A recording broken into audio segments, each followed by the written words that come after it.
Allahumma barik lana fima razaqtana wa qina azabannar. Ustaz, ni doa makan ni tadi.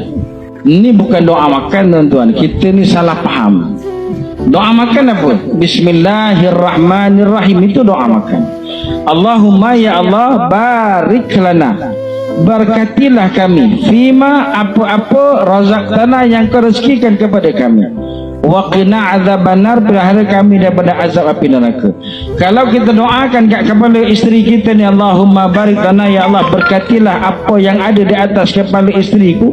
Kalau doa Allah makbulkan, maka akan hindar segala keburukan, kejahatan. Maknanya kita ni balik rumah pegang kepala isteri kita, suami, Allahumma barik lana fima razaqtana wa qina azabannar.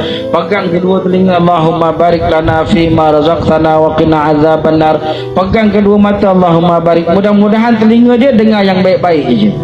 Bila kita bacakan macam tu, mata dia tu dengar yang baik-baik sahaja. Kalau ada penyakit, Allah keluarkan penyakit tersebut.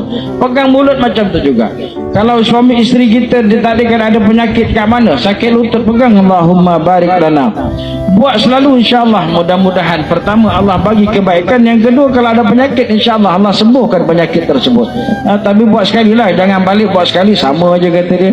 Macam kita pun makan, mana ada orang makan sekali je. Ni dah makan pagi, dah tak payah makan hari ni, dah makan tadi, besok tak payah makan lagi, dah makan semalam.